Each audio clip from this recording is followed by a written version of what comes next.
قد كانت لكم أسوة حسنة في إبراهيم والذين معه صدق الله العظيم وصدق رسوله النبي الكريم ونحن على ذلك لمن الشاهدين والشاكرين والحمد لله رب العالمین۔ انتہائی قابل احترام سامعین گرامی، ذوالقعدہ کا آخری جمعہ ہے، آئندہ جمعہ انشاءاللہ ذوالحجہ کا ہوگا۔ تو یہ بڑے مبارک مہینے ہیں اور ان مہینوں کے اندر خاص طور پر حضرت ابراہیم علیہ السلام کا تذکرہ وہ بنتا ہے، کیونکہ ان کے ساتھ بہت ساری یادیں اور بہت ساری عبادات جڑی ہوئی ہیں۔ سابقہ نشست کے اندر سابقہ جمعے میں نے عرض کیا تھا کہ تمام انبیاء کرام ہی قابل تقلید ہیں۔ قرآن کریم میں نبی پاک صلی اللہ علیہ وسلم کے بارے میں ذکر فرمایا گیا کہ لقد کان لکم فی رسول اللہ اسوۃ حسنہ، اللہ کے رسول حضرت محمد صلی اللہ علیہ وسلم میں تمہارے لیے بہترین نمونہ ہے۔ اور وہی حضرت ابراہیم علیہ السلام کے بارے میں بھی ذکر کیا گیا کہ قد کانت لکم اسوۃ حسنۃ فی ابراہیم والذین معہ، کہ تمہارے لیے حضرت ابراہیم علیہ السلام اور ان کے پیروکاروں کے اندر بہترین نمونہ ہے۔ تو وہ ہمارے لیے آئیڈیل ہیں۔ اس کی ایک وجہ یہ بھی ہے کہ حضرت ابراہیم علیہ السلام کی ملت اور ان کے لائے ہوئے دین کا ایک بڑا حصہ ہماری شریعت کا بھی حصہ ہے، جس کو ہم فالو کر رہے ہوتے ہیں، جس میں حج بھی ہے، جس کے اندر قربانی بھی ہے، ختنہ بھی ہے اور بہت ساری عبادات ہیں۔ حضرت ابراہیم علیہ السلام کی زندگی ہر اعتبار سے قابل اتباع ہے۔ سابقہ جمعے میں بھی میں نے چند باتیں عرض کی تھی، آج بھی صرف ایک چیز عرض کرتا ہوں، وہ ہے حضرت ابراہیم علیہ السلام کی زندگی میں استقامت۔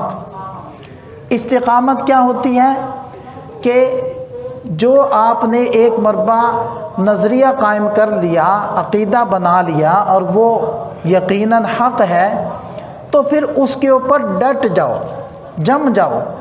یہ ہے حضرت ابراہیم علیہ السلام کی زندگی کا ایک پہلو۔ آپ دیکھیں کہ حضرت ابراہیم علیہ السلام جس معاشرے، جس قوم، جس علاقے میں تشریف لائے، پورا کا پورا معاشرہ شرک کے اندر ڈوبا ہوا تھا۔ اب ایک نوجوان ایک ابتدائی عنفوان شباب کے اندر ہے، یعنی ابتدائی جوانی کے اندر ایک نوجوان ہے، تو انہوں نے اپنی قوم کے خلاف، وہاں کے رسم و رواج کے خلاف، وہاں کی حکومت، فوج اور طاقت کے خلاف اور وہاں کے دولت مندوں کے خلاف، خود اپنے خاندان اور باپ دادا چچا وغیرہ کے نظریات کے بالکل برخلاف 180 ڈگری کے زاویے پر وہ کھڑے ہیں کہ بقیہ ساری قوم شرک میں مبتلا ہے اور وہ توحید کے قائل ہیں۔ اور اس بات کے اوپر وہ ایسے ڈٹے، ایسے جمے کہ انہیں آگ میں بھی کودنا پڑا اور پھینکا جانا پڑا تو وہ اس کے لیے بھی تیار ہو گئے، لیکن اس بات سے پیچھے نہیں ہٹے، کمپرومائز نہیں کیا۔ حتیٰ کہ جب قوم سے مایوس ہو گئے اور اپنے ابا کو بھی سمجھایا، وہ بھی نہ مانے، تو آخری سلام اپنے ابا کو کر کے اپنی اہلیہ کو لے کر وہاں سے ہجرت کر لی، علاقہ چھوڑ دیا۔ عراق کا علاقہ تھا، اس کو چھوڑا اور شام کی طرف ہجرت کی اور پھر وہاں سے مصر کی طرف ہجرت کی۔ حضرت ابراہیم علیہ السلام کی اہلیہ حضرت سارہ وہ ان کے ساتھ تھی علیہ السلام اس مصر کے سفر میں، اور اسی سفر کے اندر حضرت ابراہیم علیہ السلام کو حضرت ہاجرہ علیہ السلام بھی بطور خدمت کے ان کی اہلیہ کو ملی۔ قصہ لمبا ہے، اس کی طرف نہیں ہم جاتے۔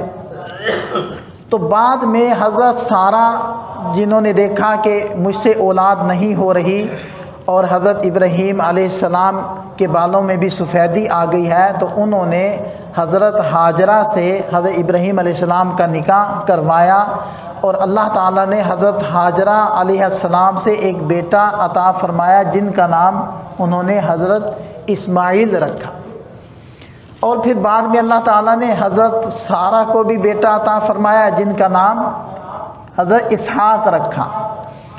تو حضرت اسماعیل علیہ السلام ابھی نومولود تھے، شیرخوار تھے، دودھ پیتے بچے تھے کہ اللہ تعالیٰ کی طرف سے حکم ہوا کہ ان کو اور اپنی اس زوجہ کو حضرت ہاجرہ کو ایک جگہ پر لے جاؤ اور وہاں چھوڑ کر آ جاؤ۔ وہ جگہ کون سی ہوگی؟ حضرت جبریل علیہ السلام رہنمائی کے لیے ساتھ موجود تھے۔ اب حضرت ابراہیم علیہ السلام چلے حضرت جبریل علیہ السلام کی قیادت کے اندر، اور چلتے چلتے چلتے گزرتے پہاڑوں کو، صحراؤں کو عبور کرتے کرتے وہاں پہنچ گئے جہاں اب بیت اللہ موجود ہے، یعنی اس وادی کے اندر وہاں پہنچ گئے۔ لق و دق صحرا، آج بھی آپ دیکھیں کہ تھوڑا سا حرم سے باہر نکلیں، شہر سے آپ باہر نکلیں، جیسے آپ مدینہ طیبہ کی طرف جاتے ہیں، بدر کی طرف جاتے ہیں، طائف کی طرف جاتے ہیں، راستے میں کیسے پہاڑ ہیں؟ خشک پہاڑ، اور اکثر کالے رنگ کے پہاڑ، انتہائی شدید گرمی، کوئی سبزہ نہیں، کوئی جنگلات نہیں۔ تو اللہ تعالیٰ کا حکم تھا، وہاں پہنچ گئے۔ ظاہری بات ہے اونٹ کی سواریاں تھیں، اور اونٹ کی رفتار بھی کتنی ہوتی ہے، اور اگر یہ فاصلہ آپ پوچھیں کہ کتنا بنتا ہے شام سے جہاں بیت اللہ ہے، اس کا فاصلہ 4,500 کلومیٹر، اس سے تھوڑا سا زائد بنتا ہے، 4,500 کلومیٹر۔ اور نقشے کے مطابق اگر کوئی آدمی پیدل چلے تو 950 گھنٹے لگتے ہیں، اور یہ اونٹ کی رفتار وہ انسان کے پیدل چلنے کے قریب قریب ہی ہوتی ہے، تو تھوڑے سے 100-200 گھنٹے آپ منہا کر دیں اس میں سے۔ یہ ایک سفر تھا، وہاں پہنچے، حکم تھا کہ چھوڑ کر آ جانا ہے اور بات بھی نہیں کرنی، تو من و عن اس حکم پر عمل کیا۔ اچھا، یہ محاورہ بھی ہم ٹھیک کروا دیتے ہیں، یہ لوگ بول رہے ہوتے ہیں من و عن بولتے ہوئے جملوں میں، تو محاورے ٹھیک بولنے چاہیے۔ یہ عربی کا لفظ ہے، من و عن، من اور عن ان دونوں کو جمع کر کے یہ محاورے میں استعمال کرتے ہیں، یعنی جوں کا توں، یہ اس معنی میں استعمال ہوتا ہے، اور یہ من و عن ہوتا ہے۔ اور اسی طرح بعض لوگ بولتے ہیں کہ جی بکلم خود، اس کے اندر 2 غلطیاں کرتے ہیں، ایک تو بکلم نہیں ہوتا، بقلم ہوتا ہے، بقلم خود۔ دوسرا یہ اس وقت لکھتے ہیں جب کوئی شخص خود اپنے ہاتھ سے تحریر کر رہا ہو، ایک تحریر کرے اور اخیر میں وہ لکھتا ہے بقلم خود فلاں فلاں، کہ یہ فلاں نے اپنی قلم سے خود لکھا ہے، کسی کو کہہ کر لکھوایا نہیں ہے۔ اور لوگ اس کو استعمال کر رہے ہوتے ہیں کہ میں خود وہاں موجود تھا، اس معنی میں، تو اس کے لیے لفظ ہوتا ہے بنفس نفیس یا بذات خود، میں نے بذات خود اس کو یہ کہا، نہ کہ بکلم خود۔ تو بکلم میں 2 غلطی ہیں، ٹھیک ہے جی۔ ایک تو یہاں لفظ بولنا چاہیے تھا کہ بذات خود، دوسرا یہ لفظ بقلم خود ہے، نہ کہ بکلم خود۔ تو بہرحال وہ جو ہے جیسے حکم تھا من و عن، حضرت ابراہیم علیہ السلام نے اس حکم کو پورا کیا اور اس وادی کے اندر چھوڑ کر واپس تشریف لے گئے، اور پیچھے جو ہوا مشہور ہے، ہم متعدد بار سنتے رہتے ہیں۔ حضرت ابراہیم علیہ السلام کو بھی تو اس چیز کا اندازہ تھا۔ ہم بات کر رہے ہیں کہ حضرت ابراہیم علیہ السلام کی زندگی میں نمونہ ہے، یہ وہ نمونہ ہے کہ اللہ کے حکم پر ڈٹ جانا، جم جانا۔ اب جتنے بھی وہاں اسباب اور حالات اور انوائرمنٹ تھی جہاں انہوں نے چھوڑا ہے اپنی اہلیہ کو اور بچے کو، سارے موت کی نقشے تھے، کوئی ایک زندگی کا نقشہ تھا وہاں، کوئی انسان نہیں، کوئی آبادی نہیں، کوئی ہوٹل نہیں، پانی نہیں، جو زندگی ہے انسان کی، کتنا زندہ رہ لے گا پانی کے بغیر؟ ایک چھوٹا سا مشک وہ چھوڑی تھی، چند کھجوریں چھوڑی تھی، اور دودھ پیتا بچہ ہے، اس بچے کو بھی خوراک کی ضرورت ہے، اس ماں کو بھی ایکسٹرا خوراک کی ضرورت، لیکن کس کا حکم ہے؟ اللہ کا۔ ایسے نہیں اللہ تعالیٰ نے ارشاد فرمایا قال انی جاعلک للناس اماما، اے ابراہیم ہم نے آپ کو انسانیت کا امام بنا دیا۔ اس وقت دنیا کے اندر 3 بڑے مذاہب ہیں، یہودیت، نصرانیت اور اسلام۔ نصرانیت عیسائیت کو کہتے ہیں، ہم ان کو عیسائیت اور قرآن بھی عیسائی ان کو نہیں کہتا، اس لیے کہ یہ حضرت عیسیٰ علیہ السلام کی تعلیمات پر بھی اب قائم نہیں ہیں، اور اکثر جو عیسائی ہیں وہ لا مذہب اور بے دین ہیں، اس لیے قرآن نے بھی ان کو نصارہ کہا ہے، عیسائی نہیں کہا۔ حقیقی معنی میں عیسائی ہم مسلمان ہیں، ہم مسلم بھی ہیں اور عیسائی بھی ہیں، کیونکہ حضرت عیسیٰ علیہ السلام کی جو تعلیمات ہیں، حضرت عیسیٰ علیہ السلام کا جو نظریہ تھا اللہ کی ذات کے بارے میں اور جو احکامات تھے ان کو ہم مانتے ہیں، عیسائی تو مانتے ہی نہیں ہیں، لہذا وہ عیسائی نہیں ہیں، اس لیے قرآن ان کو کیا کہتے ہیں؟ نصارہ۔ تو تین ہی بڑے مذاہب ہیں، یہودیت، نصرانیت اور اسلام، تینوں کے تین حضرت ابراہیم علیہ السلام کو اپنا بڑا مانتے ہیں اور ان کی اتباع کا دعویٰ کرتے ہیں، اور اس دعوے میں اگر سچے ہیں تو وہ مسلمان سچے ہیں۔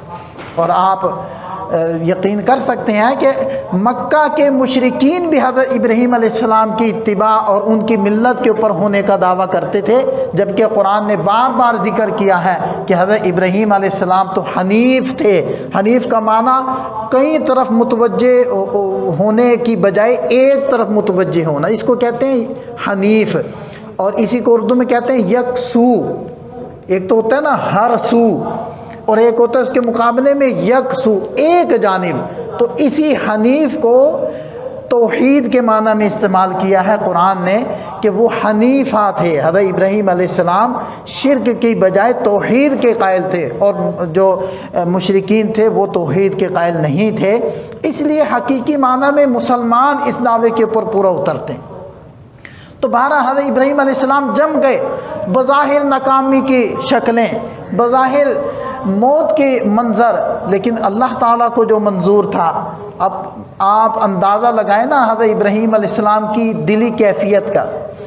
اچھا، اس کا تھوڑا سا اندازہ مجھے بھی ہوا ہے، جب یہ 3 سال پہلے میں نے اپنے بچے کو داخل کروایا تھا لاہور ادارے کے اندر، تو وہ ادارہ بھی ابتدائی مراحل میں تھا، اب تو کافی کچھ بہتر ہو گیا۔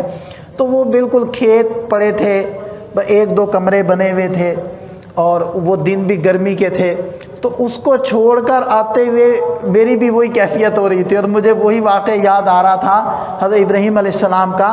میں نے سوچا کہ دیکھیں کہ یہاں تو باقاعدہ ادارہ موجود ہے، کچھ کمرے بنے ہوئے ہیں، اور کچن موجود ہے، پانی موجود ہے، سب کچھ موجود ہے، تو میرے دل کو کچھ ہو رہا ہے اپنے بچے کو یہاں چھوڑ کر جانے سے۔ کیا کیفیت ہوگی حضرت ابراہیم علیہ السلام کی، جن کو بڑھاپے کے اندر ایک بچہ ملا اور حکم ہوا کہ اسی حالت میں چھوڑ کر آؤ، کہاں؟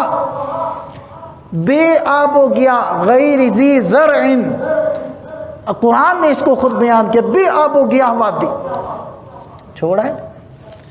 یہ تھی قربانی، یہ تھا اللہ کے حکم پر مر مٹنا اور اس کو پورا کر دینا، بھلے جو بھی ہو جائے۔ تو یہ سیکھنے والی چیز ہے ابراہیم علیہ السلام سے۔ اچھا، اب یہ چھوڑ کر چلے گئے، جب دوبارہ آئے ہیں، دوسرا چکر لگا ہے، تو اس وقت حضرت اسماعیل علیہ السلام لڑک پن میں تھے، 12-13 سال کی عمر تھی جب ذبح کا حکم ہوا تھا۔ تو جب ذبح کرنے کے لیے آئے ہیں، دوسرا سفر ہوا ہے۔ اب وہ ذبح والا معاملہ سارا واقع مشہور ہے، میں سے اشارہ کرتا ہوا آگے بڑھ رہا ہوں۔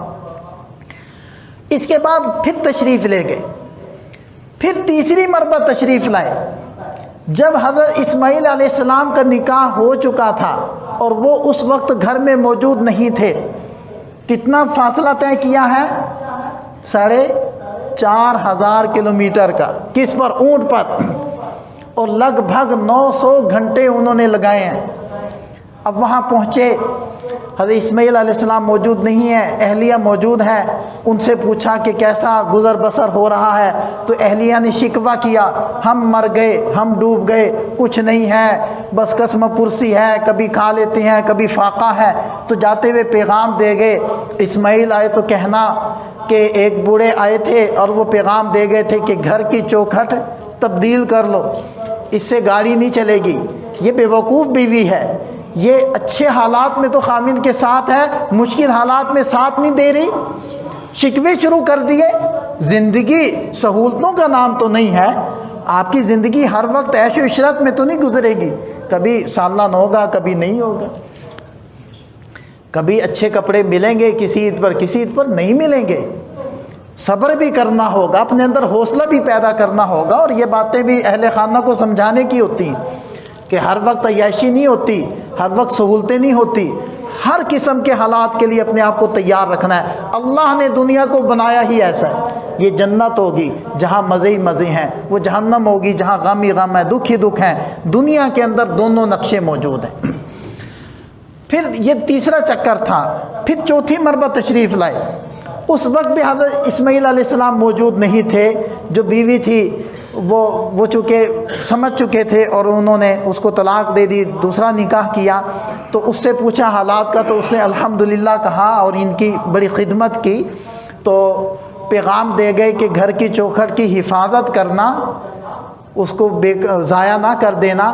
تو یہ پیغام دے گئے، حضرت اسماعیل علیہ السلام سمجھ گئے کہ ابا جی آئے تھے اور پیغام دے گئے ہیں کہ اپنی اہلیہ کی قدر کر۔ تو ہمارے لیے بھی تو یہ پیغام ہے نا کہ جن کی اہلیہ قدر دان ہو، شکر گزار ہو، ان کی قدر کیا کریں۔ اور ویسے بھی عام طور پر مردوں کو قدر نہیں ہوتی اہل خانہ کی، اگر دیکھا جائے تو وہ ماہانہ ہمارے ہزاروں روپے بچاتی، بچے کو سنبھالتی ہے، بلکہ بچوں کو سنبھالتی ہے۔ ایک ایک بچے کا خرچہ کتنا ہوگا اگر آپ کو کسی کے پاس رکھوانا پڑے، فیس دینی پڑے تو کتنا خرچہ ہوگا۔ اچھا وہ پیسے بچتے ہیں، آپ کے کپڑے دھوتی ہیں، استری کرتی ہیں، گھر کی صفائیاں کرتی ہیں، کھانا بناتی ہیں، اور ایک ایک چیز ہے وہ آپ گنتے چلے جائیں۔ ان سارے کاموں کے لیے اگر آپ خادم رکھیں اور باہر سے وہ کام پیسے دے کر کروائیں تو کتنا خرچہ ہوگا۔ وہ سارا خرچہ ایک عورت بچاتی ہے۔ اور چھٹیاں کتنی ہیں مہینے میں، سال میں کتنی چھٹیاں ہیں اہل خانہ؟ عید والے دن تو چھٹی ہوگی نا، بلکہ دگنا کام ہے، 3 گنا کام، چھٹی کوئی نہیں اور تنخواہ کوئی نہیں۔ تو بھئی قدر کریں۔ اگر گھر والے اس سب کے ساتھ کوئی خرچہ آپ سے مانگ لیتی ہیں تو منہ کیوں لٹک جاتا ہے کہ جی سب کچھ تو میں لا کے دے رہا ہوں، اب خرچہ بھی اس کا حق بنتا ہے، شرعاً حق بنتا ہے۔ خیر یہ ہمارا موضوع نہیں ہے، آگے بڑھتے ہیں۔ یہ 4 مرتبہ حضرت ابراہیم علیہ السلام تشریف لائے ہیں، 5ویں مرتبہ پھر تشریف لائے۔ جب حضرت اسماعیل علیہ السلام سے ملاقات ہو گئی اور فرمایا کہ اے اسماعیل، مجھے حکم ہوا ہے کہ یہاں جہاں ٹیلا بنا ہوا ہے نا، مٹی اکٹھی ہوئی ہے، یہاں ہم نے اللہ کا گھر تعمیر کرنا۔ تو اس ٹیلے کو کھود کر جب ہٹایا گیا تو نیچے سے بیت اللہ کی بنیادیں نظر آنے لگ گئیں، جو حضرت نوح علیہ السلام کے زمانے سے پہلے یہاں بیت اللہ تھا اور طوفان نوح کے اندر اس کو اٹھا لیا گیا تھا، اب مٹی جمع ہو کر اس کی بس نشانی باقی رہ گئی تھی۔ اب یہ موقع تھا کہ حضرت اسماعیل علیہ السلام اور حضرت ابراہیم علیہ السلام باپ بیٹا نے مل کر اللہ کے گھر کی تعمیر کی۔ وَإِذْ يَرْفَعُ إِبْرَاهِيمُ الْقَوَاعِدَ مِنَ الْبَيْتِ وَإِسْمَاعِيلُ، اور جب بیت اللہ کو مکمل کیا اب اللہ سے دعا مانگی، اور وہ دعا کے اندر حضرت محمد مصطفیٰ صلی اللہ علیہ وسلم کو حضرت ابراہیم علیہ السلام نے مانگی۔ تو اس لیے آپ علیہ السلام ارشاد فرمایا کرتے ہیں کہ میں اپنے باپ حضرت ابراہیم علیہ السلام کی دعا ہوں اور میں ذبیح اللہ ہوں کہ حضرت اسماعیل علیہ السلام کی اولاد میں سے ہوں۔ تو یہ 5 چکر میں نے آپ کو بتا دیے کہ 5 مرتبہ تو حضرت ابراہیم علیہ السلام تشریف لائے ہیں، جو ان ساری روایات سے ثابت ہو سکتا زیادہ مرتبہ ان کا تشریف لانا ہو۔ اور میں فاصلہ بتا چکا ہوں کہ شام سے مکہ کا اس جگہ کا فاصلہ 4500 کلومیٹر سے زائد ہے، اور 900 کے قریب گھنٹے لگتے ہیں اگر کوئی پیدل یا اونٹ وغیرہ پر سوار ہو کر چلے۔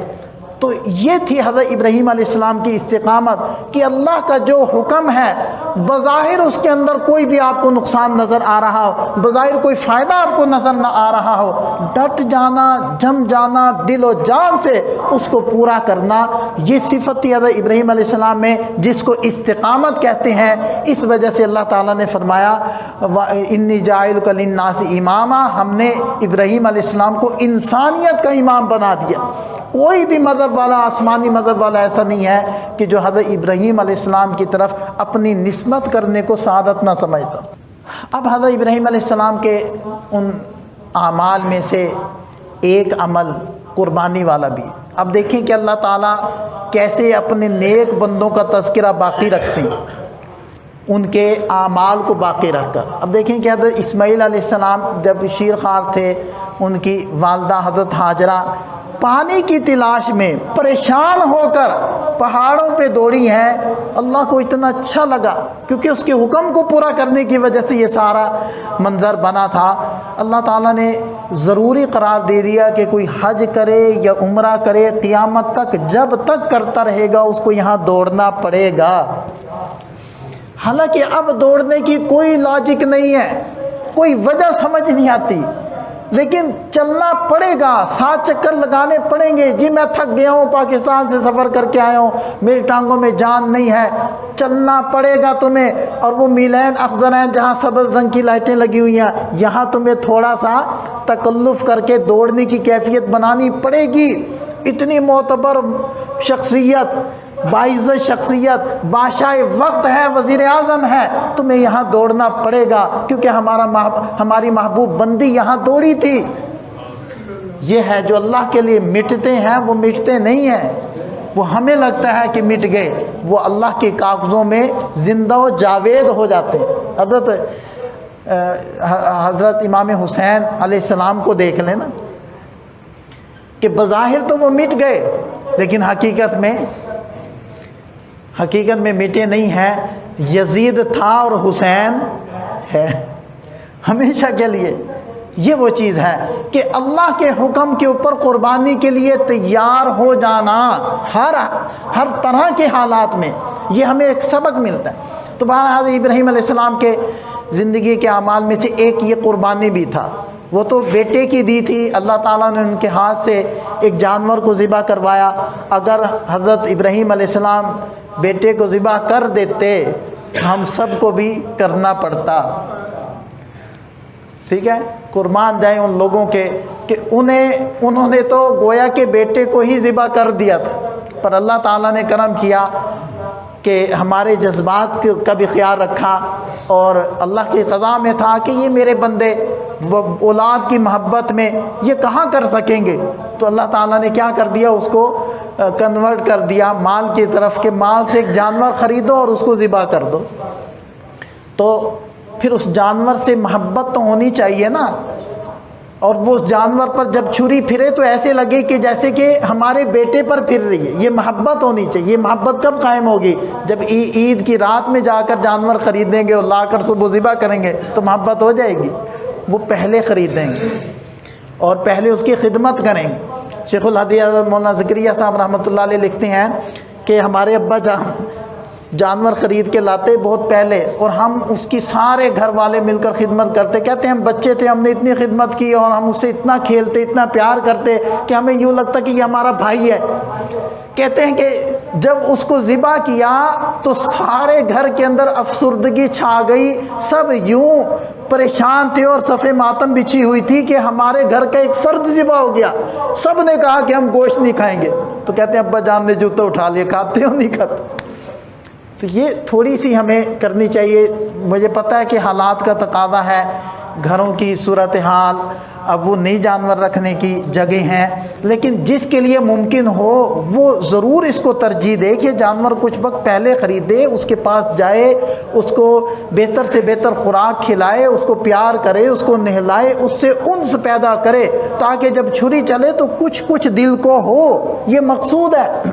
تو بہرحال ہم اب تمہید سے ہٹ کر فوری طور پر نصاب کی طرف آتے ہیں. وقت ہمارا ختم ہو رہا ہے.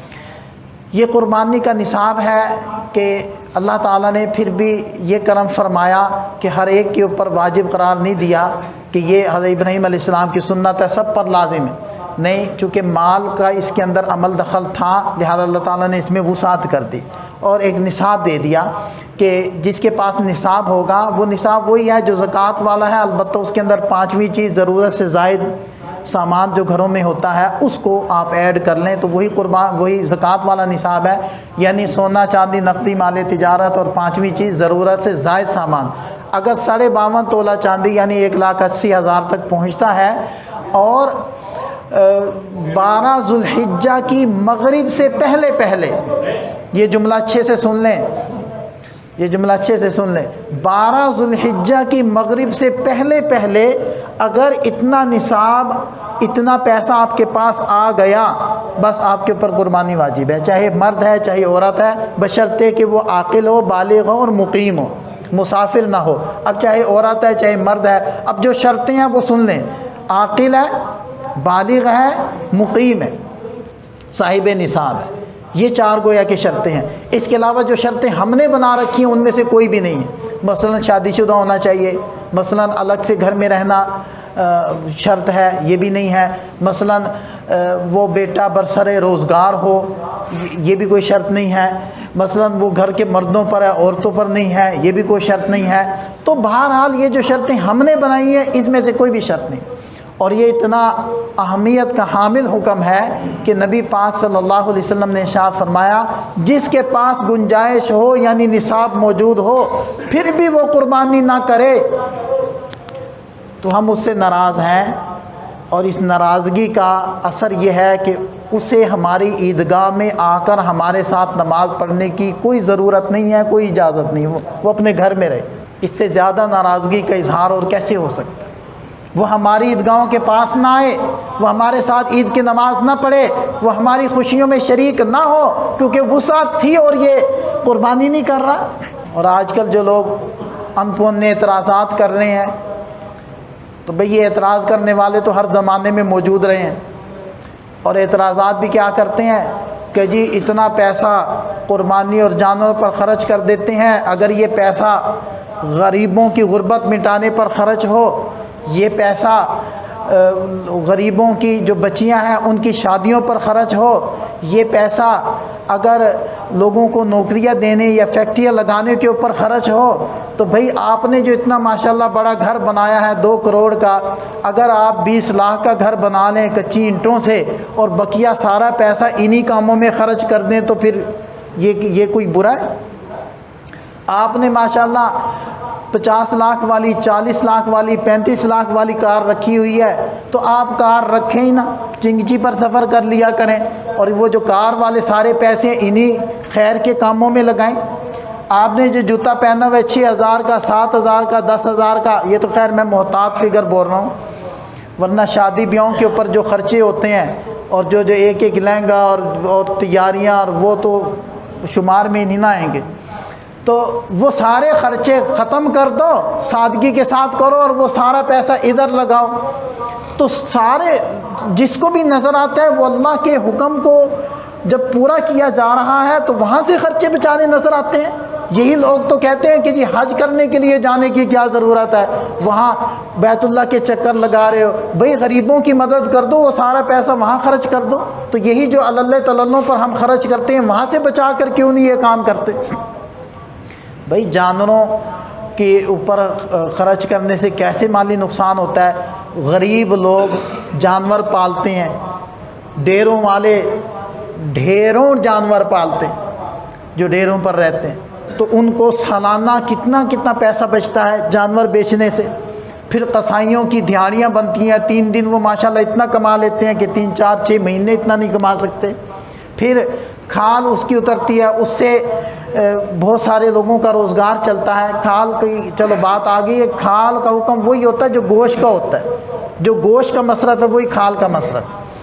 تو بہرحال اس سے مدارس کی خدمت ہوتی ہے، اس سے تجارت ہوتی ہے، تو یہ کتنا فائدہ ہے، یہ ملک کا ہی فائدہ ہے، یہ غریبوں کا ہی فائدہ ہے۔ تو لہذا اس قسم کے گھٹیا قسم کے اعتراضات میں نہیں پھنسنا چاہیے۔ اور یہ آج کل اس لیے زیادہ لگتے ہیں کہ سوشل میڈیا ہاتھ آیا ہوا ہے، اور لوگ ایسی چیزیں وہ سوشل میڈیا کے ذریعے سے وہ پھیلا رہے ہیں۔